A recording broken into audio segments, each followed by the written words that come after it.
En 1969, en el primer sínodo que hubo, con el que se intentaba colocar al día las enseñanzas del Concilio Vaticano II, Pablo VI creó un órgano que iba a estar supeditado a la Sagrada Congregación para la Doctrina de la Fe. Ese órgano se llama la Comisión Teológica Internacional.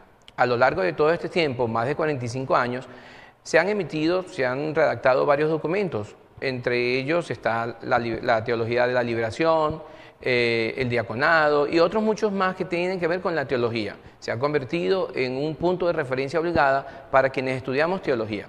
El último de esos documentos se llama La sinodalidad en la vida y misión de la Iglesia. A ese documento nos vamos a referir ahora en este momento.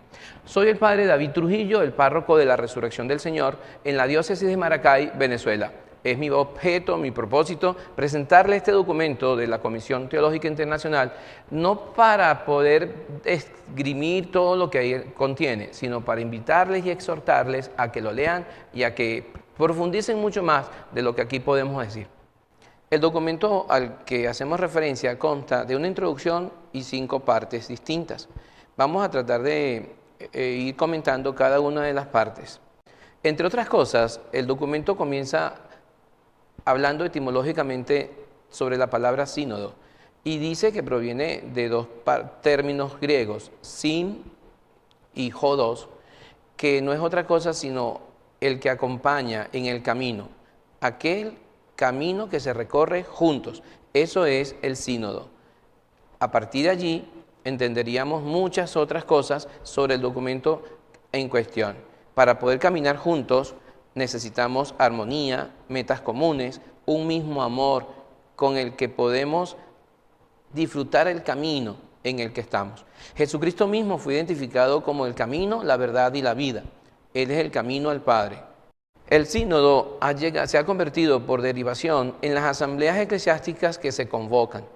Con ellas se va a pretender discernir a la luz de la palabra y del Espíritu Santo cuestiones doctrinales, litúrgicas, canónicas y pastorales. La palabra concilio en un principio no fue más que la traducción al latín del griego de la palabra sínodo. Se utilizaba indistintamente, pero a partir del Código del 83 hubo una distinción. La palabra concilio se utilizaba para hablar de los encuentros, de los concilios en asambleas particular y ecuménicos, los particulares, plenarios, provinciales y los concilios ecuménicos que conocemos hasta en la actualidad, cuyo el último ha sido el Vaticano II. La sinodalidad, palabra que proviene del sínodo, hace referencia a la responsabilidad y a la participación del pueblo de Dios en la vida y en la misión de la Iglesia. Todos tenemos una participación activa. San Pablo dice que somos la Iglesia de Cristo, está formada por piedras vivas. Para que haya sinodalidad debe haber colegialidad, que tiene que ver propiamente con el cuerpo de los obispos, el colegio episcopal. Habla la colegialidad de la manera en que los obispos ejercen su ministerio episcopal en sus iglesias particulares, confiadas a su cuidado pastoral, unidas por supuesto al Santo Padre, a la sede romana. También se habla de comunión, que es el lazo que existe entre las iglesias particulares y la comunión jerárquica del Consejo Episcopal, unidos por supuesto al obispo de Roma. El impulso misionero debe presidirlo una iglesia sinodal. Así nos dice el documento. La parte primera habla de la sinodalidad en las Sagradas Escrituras, la tradición y en la historia. Es fácil encontrar en el Antiguo Testamento la palabra eclesía, del griego, que indica o implica la congregación de los llamados. En el Nuevo Testamento también se utiliza de alguna forma. Cristo fundó una iglesia, una asamblea de congregados. En ella tiene sentido y la forma precisamente 2 grandes misterios, 2 grandes sacramentos, el bautismo y la Eucaristía. No en vano se dice que en la lanzada en la cruz Cristo botó sangre y agua y que esos 2 signos implican o representan los 2 grandes sacramentos que forman la Iglesia, el bautismo y la Eucaristía. Desde los principios de la historia de la Iglesia se invita se congrega para dilucidar temas importantes. Ejemplo de ellos es el Concilio de Jerusalén, Todo lo que allí se decide era vinculante para la iglesia de aquel momento. Y fue la puerta que dio lugar, que abrió el espacio a que otros concilios, otras asambleas se hicieran a lo largo de la historia. En los Santos Padres se habla desde el principio y se dice que nada se hace sin el obispo, sin el consejo de los presbíteros y diáconos, junto con el consentimiento del pueblo. La iglesia desde sus comienzos tuvo una mente sinodal, pudiésemos decir, tuvo conciencia de la importancia que había en dilucidar los problemas y aclarar los temas desde la sinodalidad, es decir, desde el consenso de todos los miembros que la conforman. Hablemos de la sinodalidad hoy. ¿Cómo se manifiesta la sinodalidad? Según nuestra iglesia actual, según las instituciones que se han ido creando, formando a lo largo de todo este tiempo, tenemos el Consejo Presbiteral, el Consejo de Pastoral, los sínodos de obispos, sínodos diocesanos, concilios ecuménicos, concilios provinciales, el Colegio de Consultores. Todas estas son instancias en donde se invita a vivir la sinodalidad en la iglesia actual. La segunda parte hablará de una teología de la sinodalidad. Comenzamos hablando y aclarando, recordando que la iglesia es peregrina, que la iglesia no tiene instancia permanente en este mundo, que está en camino, pero que ese camino ella representa en germen el destino escatológico de la unión definitiva con Dios. Para eso tenemos la Eucaristía, esa unidad, esa comunión que hay con el Creador, con nuestro Creador. Mientras va de camino, debe ejercer la comunión recordando su misión, que es hacer discípulos misioneros. La teología de la sinodalidad se fundamenta en que ese caminar debemos hacerlo como hermanos. En la tercera parte estaremos hablando de la realización de la sinodalidad. El pueblo de Dios tiene ciertamente una vocación sinodal. El bautismo nos otorga la misma dignidad y la misma corresponsabilidad. No solamente son responsables nuestros pastores, todo aquel cristiano bautizado debe sentirse corresponsable de la vida y de la misión de la iglesia. No podemos estar al margen de lo que acontece dentro de la iglesia. No podemos delegar solamente a nuestros pastores la responsabilidad de dirigir, gobernar, guiar a la iglesia. Existen algunos obstáculos para que se logre o se dé la sinodalidad. La primera es la falta de formación y de espacios para que se expresen en la iglesia. La segunda es el clericalismo exacerbado, que mantiene al margen al laico de la vida eclesial. Son dos obstáculos que podemos ver comúnmente dentro de nuestra vida eclesial y al cual debemos tratar de eliminar. Entre otros espacios están las celebraciones litúrgicas, los sínodos diocesanos o la asamblea eparquial para las iglesias orientales. Otras estructuras como la curia diocesana, el colegio de consultores, consejo económico diocesano o parroquial, consejo presbiteral, consejo pastoral, todas esas son instancias en donde se da de vivir la sinodalidad en nuestros tiempos. El consejo presbiteral nace con el Concilio Vaticano II, es una especie de senado que representa al presbiterio y que junto con el obispo pues dirige, gobierna la iglesia local. Ayudan al obispo en el gobierno de la diócesis.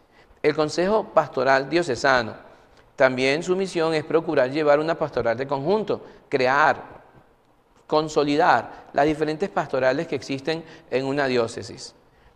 En la vida parroquial, esas instancias se pueden ver en el Consejo Pastoral Parroquial o en el Consejo de Asuntos Económicos, en donde al laico se le compromete, se le involucra en la vida de la parroquia. De una manera mucho más amplia, a nivel de la Iglesia Universal o incluso a nivel de las naciones, están los concilios generales, las conferencias episcopales, los concilios provinciales y los concilios particulares. Existen otras instancias como los consejos regionales de las conferencias episcopales. Por ejemplo, el CELAN es un ejemplo claro de lo que quiero decir. Varias conferencias episcopales, como en este caso América y el Caribe, se congregan y forman una institución, una instancia en donde se participa también y en donde se nos invita a vivir la sinodalidad.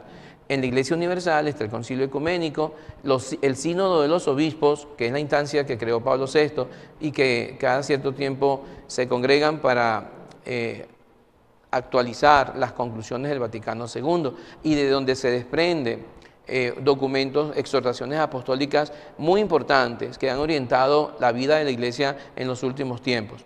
Hay otras estructuras al servicio de la sinodalidad, por ejemplo, el Colegio Cardenalicio, la Curia Romana, entre otros.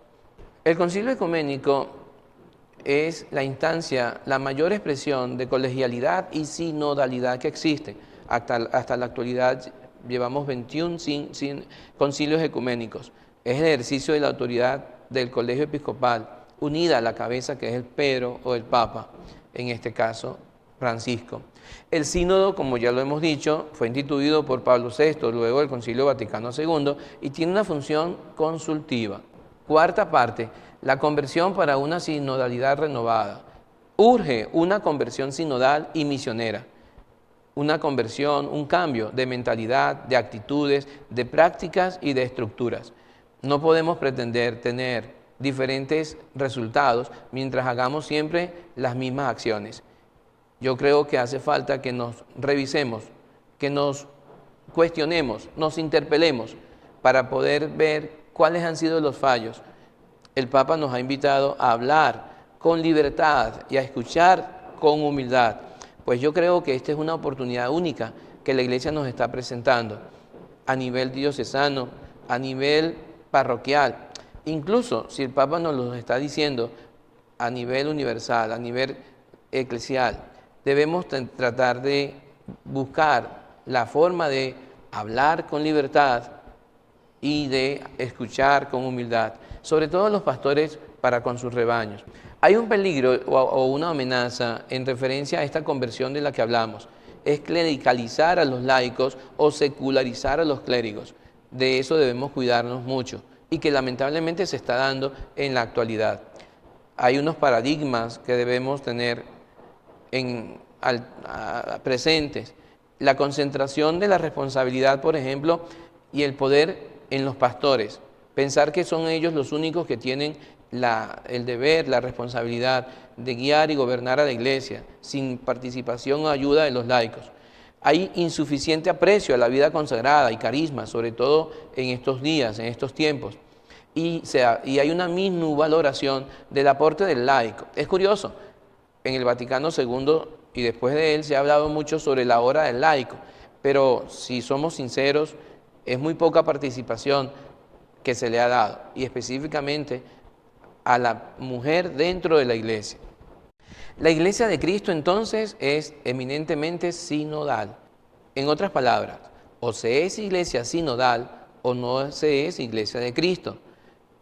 Y especialmente hoy más que nunca, cuando vivimos en salida para ir juntos a Dios. Para poder llevar a cabo la sinodalidad a la que hacemos referencia, hacen falta dos elementos fundamentales, la escucha y el diálogo. El diálogo posibilita la comunión en las diferencias. La Iglesia sinodal es la que escucha, pero también expresa con respeto lo que inspira el Espíritu Santo, construye la comunidad. La comunión fue el tema transversal del Concilio Vaticano II. Esa comunión, como lo hemos visto a lo largo de esta exposición, implica, además de sinodalidad, colegialidad, participación. Es importante que a estas alturas, después de 55 años de las conclusiones del Vaticano II, entendamos que para poderlo aplicar, hemos de ser conscientes de la importancia de la sinodalidad, que no es otra cosa sino el tomar conciencia de nuestra participación en la vida y en la misión de la Iglesia. Todo el mundo aquí es importante, de los pastores hasta el más humilde de los bautizados. Todos tenemos algo que dar. Por eso les invito a que tomemos conciencia y nos preguntemos en qué podemos aportar a la vida de la Iglesia. Sobre todo, como dice el Papa Francisco, a una Iglesia en salida. Muchas gracias.